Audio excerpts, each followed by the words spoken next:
Baru-baru ini, saya menjalani pelatihan tentang teknik pembelajaran berdiferensiasi. Saya belajar bagaimana menyesuaikan metode pengajaran agar dapat memenuhi kebutuhan beragam murid. Proses belajar tersebut membawa berbagai emosi. Saya merasa antusias melihat potensi baru dalam pengajaran, namun juga merasa cemas menghadapi tantangan dalam menerapkannya di kelas.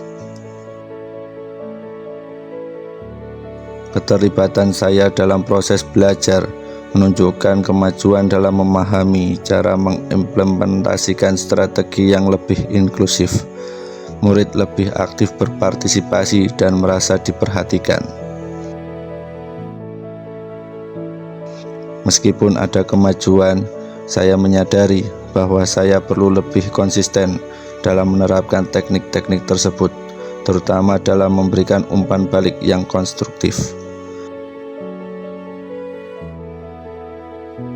Pembelajaran ini menuntut saya untuk terus mengasah keterampilan sosial dan emosional yang pada gilirannya meningkatkan kematangan diri dalam menghadapi perbedaan individu murid.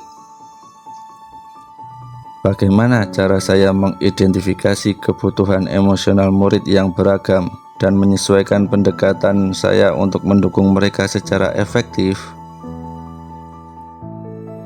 Saya menemukan bahwa menerapkan pembelajaran sosial dan emosional dalam pengajaran dapat memperkuat hubungan antara murid, menciptakan lingkungan yang lebih positif dan produktif. Di tingkat sekolah, tantangan yang dihadapi adalah keberagaman latar belakang murid yang mempengaruhi cara mereka belajar. Di daerah saya, akses terhadap sumber daya pendidikan juga menjadi isu penting. Alternatif solusi dari tantangan tersebut dengan mengembangkan program mentoring di mana murid lebih senior dapat membantu murid yang lebih muda, sehingga menciptakan rasa saling pengertian dan dukungan. Di masa lalu, saya pernah mengalami situasi di mana strategi pembelajaran yang tidak beragam membuat beberapa murid merasa terpinggirkan. Pengalaman ini mendorong saya untuk belajar lebih banyak tentang diferensiasi.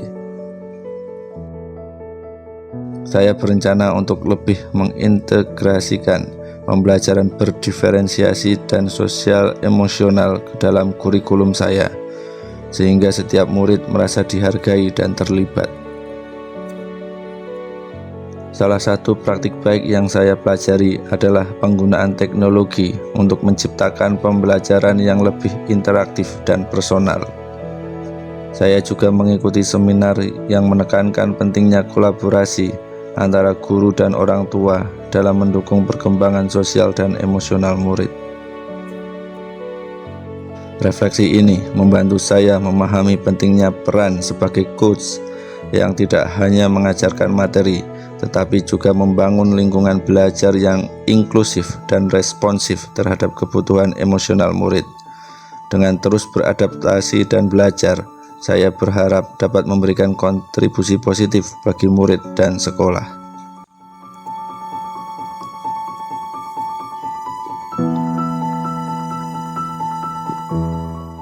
Baru-baru ini, saya mengikuti pelatihan tentang keterampilan coaching yang berfokus pada pengembangan pemimpin pembelajaran. Saya belajar tentang bagaimana menciptakan lingkungan yang mendukung kolaborasi dan pembelajaran berkelanjutan. Pengalaman ini membawa perasaan positif seperti semangat dan harapan, namun ada juga kecemasan tentang bagaimana mengimplementasikan keterampilan baru ini secara efektif di lingkungan sekolah.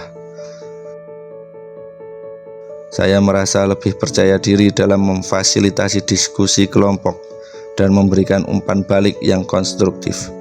Ini membantu menciptakan suasana yang lebih kolaboratif di antara rekan-rekan guru. Saya menyadari bahwa saya perlu lebih aktif dalam mencari kesempatan untuk menerapkan keterampilan coaching dalam konteks sehari-hari, bukan hanya saat pelatihan atau workshop.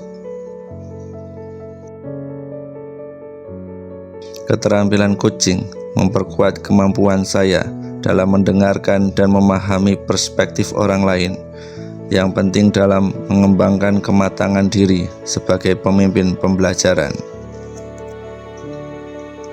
Bagaimana saya dapat lebih baik mendukung rekan-rekan guru yang mungkin memiliki tantangan dalam menerapkan strategi baru di kelas mereka?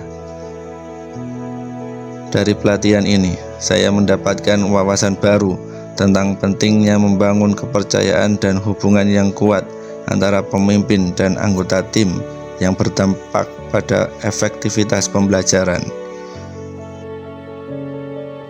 Di sekolah saya, tantangan yang ada adalah kurangnya kolaborasi antar guru dalam pengembangan kurikulum yang mengakibatkan ketidaksesuaian dalam pengajaran. Alternatif solusi dari tantangan tersebut dengan mengorganisir sesi berbagai praktik terbaik secara rutin, di mana guru dapat saling berbagi pengalaman dan strategi, serta memberikan dukungan satu sama lain. Di masa lalu, saya melihat bagaimana kurangnya dukungan antara guru dapat menghambat inovasi dalam pengajaran.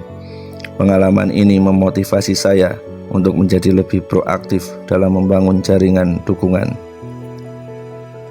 Saya berencana untuk menerapkan keterampilan coaching yang telah dipelajari dengan lebih sering, baik dalam interaksi dengan rekan-rekan guru maupun dalam membimbing murid.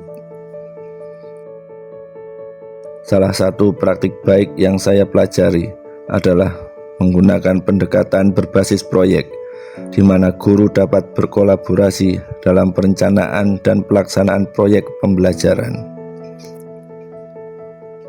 Selain pelatihan, saya juga membaca literatur tentang kepemimpinan pendidikan yang menekankan pentingnya membangun budaya saling mendukung di antara para pendidik.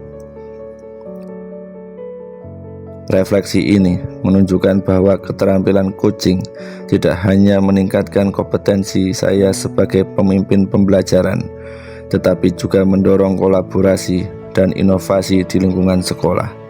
Dengan terus belajar dan menerapkan keterampilan ini, saya berharap dapat menciptakan dampak positif bagi perkembangan rekan-rekan guru dan murid di sekolah. Sekian, salam bahagia. Aku Asin, calon guru penggerak angkatan 11.